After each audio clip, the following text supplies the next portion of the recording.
주가 조작 사태가 또 터졌습니다. 1년 전엔 고작 2,000원대였던 주가가 올해 최고 5만 원대까지 무려 20배 가까이 뛰면서 우량주로 주목받았던 제지회사와 그 회사의 최대 주주인 회사입니다.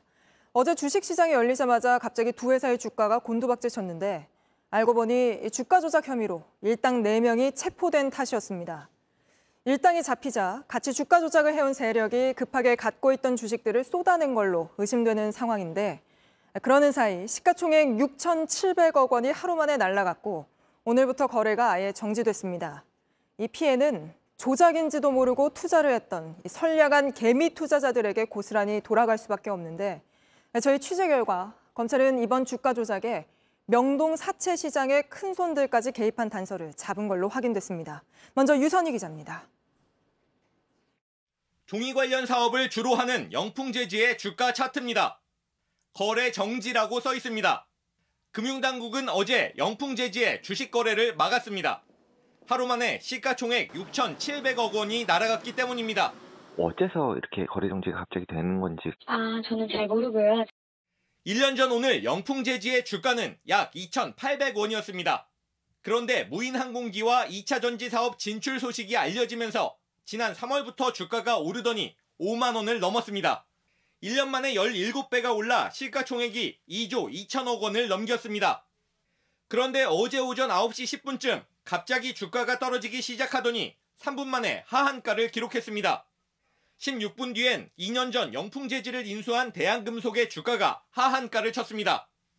검찰은 대한금속이 영풍재지 인수를 추진할 때부터 주가 조작 세력이 조직적으로 개입한 정황을 잡았습니다. 이 가운데 윤모 씨 등 4명을 체포해 구속영장을 청구했습니다. 또 윤 씨의 가족이자 주가 조작에 필요한 자금을 마련하는데 핵심 역할을 해온 걸로 의심되는 이모 씨를 쫓고 있습니다. 이외에도 최소한 10여 명이 더 연루된 걸로 보고 출국 금지도 한 걸로 파악됐습니다. 체포된 윤 씨 등에 대한 구속영장 실질 심사는 내일 서울 남부지법에서 열립니다. JTBC 유선입니다. 저희 뉴스룸이 한국 언론 중 처음으로 이스라엘군 대변인을 인터뷰했습니다. 가자 지구에 지상군을 투입할 건지 또 이 전쟁이 언제쯤 끝날 것인지 등을 물었는데 뭐라고 답했는지 정재윤 기자가 전해드립니다.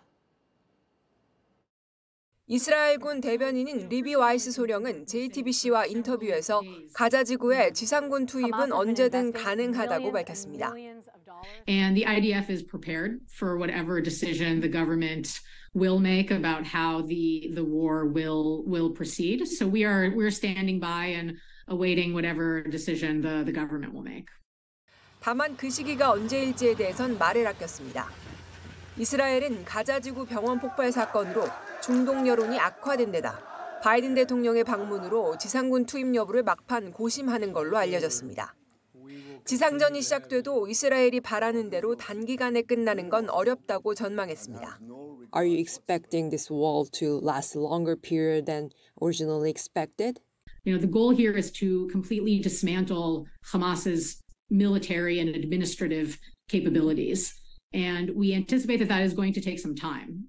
와이스 대변인은 하마스가 앞으로도 이스라엘에서 붙잡아간 인질 영상을 계속 공개할 걸로 내다봤습니다. 공포를 조장하는 심리전 차원이란 분석입니다. And I think it's another attempt by Hamas to just continue terrorizing the Israeli public. And we anticipate that they will be releasing more of these videos. 다만 200명 가까운 인질들의 안전을 파악하고 있진 않다며 조건 없이 즉각 석방해야 한다고 주장했습니다. JTBC 정재윤입니다. 다음은 저희가 단독 취재한 소식입니다. 대놓고 보복하겠다는데 어떻게 살라는 거냐. 이른바 부산 돌려차기남이 2심에서 징역 20년을 선고받은 직후 피해자가 한 말입니다. 가해자가 20년 실형을 산 뒤에 출소해도 50대 찾아와서 해코지하기에 충분하다는 겁니다. 실제 가해자가 피해자의 이사간 집 주소까지 외우고 있었다는 게 구치소 동기를 통해 알려지기도 했죠. 직접 쓴 반성문에서도 피해자란 이유로 다 들어주는 거냐 이렇게 적개심을 드러내기도 했고요. 그런데 이 가해자가 최근 또 피해자에게 막말을 쏟아내며 보복을 다짐하고 있는 걸로 JTBC 취재 결과 확인됐습니다. 나는 발차기 한 대마다 2년씩 형이 늘어났다면서 억울해하고 있다고 합니다. 이호진 기자가 취재했습니다. 지난해 5월 성폭행을 저지를 목적으로 귀가 중인 여성을 무자비하게 폭행한 혐의로 징역 20년이 확정된 돌려차기남 이모 씨입니다. 이 사건이 대법원까지 올라가는 과정에서 이 씨가 재판부에 제출한 반성문과 탄원서만 16개에 달합니다. 한 반성문에선 자신이 알지도 못하는 사람을 보복한다는 것은 있을 수 없는 일이라고 주장하기도 했습니다. 하지만 이 씨와 함께 수감됐던 사람들의 말은 달랐습니다. 저한테 보여주더라고요. 그 피해자분의 신상을 이렇게 적어놓은 노트 같은 거를 보여주면서 나가면 난 여기 찾아갈 거다.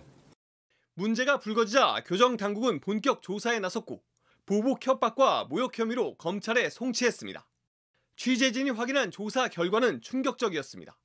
자신의 형량을 이른바 맷값으로 말한 것은 물론 이가 형님 저는 12년이나 받았습니다. 6대밖에 안 찼는데 발 한 대에 2년씩 해서 12년이나 받았습니다라고 하였습니다. 너는 피해자한테 너무 심하게 했잖아 라고 하자 이가 형님도 자기망상 합리화가 너무 심하시네요 라고 하였습니다.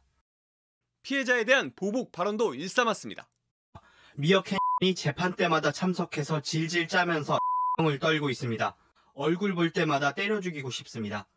만약에 항소재판에서 올려치기 받으면 바로 피해자에게 뛰쳐가서 죽여버릴 겁니다. 라고 하였습니다. 공론화 안 되었으면 3년 정도 받을 사건인데 때문에 12년이나 받았다. 이럴 줄 알았으면 처음에 그냥 죽여버릴 걸 그랬다고 말했습니다. 일부 발언들은 이 씨가 항소심 재판부에 반성문과 탄원서를 내던 시기에 이뤄졌습니다. 그렇게 대놓고 보복하겠다는 사람을 아무도 안 지켜주면 저는 어떻게 살라는 건지. 검찰은 해당 조사 내용을 넘겨받아 이 씨를 상대로 조사 중입니다. JTBC 이호진입니다. 요즘 주변에 아무렇게나 세워둔 킥보드 자주 보실 겁니다. 특히 인도 한가운데 쓰러져 있거나 횡단보도를 가로막는 경우는 불편할 뿐 아니라 위험하기까지 합니다. 밀착 카메라 이희령 기자가 취재했습니다. 제가 나와 있는 이곳은 서울 홍대에 있는 중앙차로 버스 정류장입니다. 버스 정류장 한쪽 구석 좁은 공간에는요, 이렇게 킥보드가 한 대 세워져 있습니다. 애초에 이곳은 교통선 구역이라서 킥보드를 세워두면 안 되는 곳인데 이렇게 서 있습니다. 누군가가 버스를 이용하려고 킥보드를 타고 와서 여기에 주차해두고 그냥 가버린 겁니다. 사람이 다니는 길 한가운데 킥보드가 있습니다. 마음 급하게 뛰어가다가 약간 걸려서 넘어질 뻔하거나 좀 다칠 뻔한 적이 있어가지고 좀 위험해 보여요. 이곳은 일반 가정집 앞입니다. 그런데 제 옆을 보면 담벼락 앞이 킥보드 주차장인 것처럼 여러 대가 주차돼 있습니다. 심지어 이 킥보드 같은 경우에는요, 대문 바로 앞에 세워져 있습니다. 나올 때마다 불편할 수밖에 없습니다. 킥보드는 도로교통법상 차량에 해당합니다. 전용 주차 공간이 아닌 인도의 주차는 모두 불법입니다. 지하철역 출구와 버스 정류장 주변, 횡단보도, 교통섬도 마찬가지입니다. 이 대학교엔 킥보드를 타는 학생들이 많아서 킥보드를 둘 수 있는 주차장이 따로 있습니다. 여기가 킥보드 주차장 입구인데요. 주차장 바깥에 이렇게나 킥보드가 빼곡하게 서 있어서 걸어 들어가기도 쉽지 않을 정도입니다. 그런데 정작 안쪽을 살펴보면 킥보드를 댈 수 있는 공간이 많이 남아 있습니다. 몇몇 학생이 입구를 막은 킥보드를 치워도 봅니다. 제가 그냥 길 열어놓으면 다른 친구들도 세울 수 있으니까. 공간이 생긴 것도 잠깐. 누군가 또 입구에 그냥 대고 갑니다. 금세 불어납니다. 안에 주차장이 있는데 밖에다가 세우시는 거예요? 네, 다 이렇게 해주던데 여기 세우면 안 돼요? 다들 들어가기 귀찮아서 많이들 그런 것 같은데요. 주차장 앞은 엉망이 됐습니다. 이렇게 멋대로 대놓은 킥보드 때문에 사람이 다치기도 합니다. 킥보드가 이쪽에 있었던 것 같아요, 여기. 그러니까 제가 여기 앉아있다가 이렇게 돌아오면서 그냥 넘어져 버린 거죠. 바지와 신발이 찢어지고 다리를 다쳤지만 제대로 조치를 못 받았다고 합니다. 경찰에 신고를 했는데 킥보드가 손상이 되면 내가 킥보드를 물어줘야 된다고. 아니, 사람이 먼저지 어떻게 킥보드가 먼저예요. 제자리에 갖다 놓으면 되는데 기본적인 것도 잘 지키지 않기 때문입니다. 업체 측 관리 문제도 있습니다. 주차금지 구역을 알려줘야 하지만 제대로 작동하지 않는 경우가 많습니다. 견인도 제때 해야 하는데 그렇지 않습니다.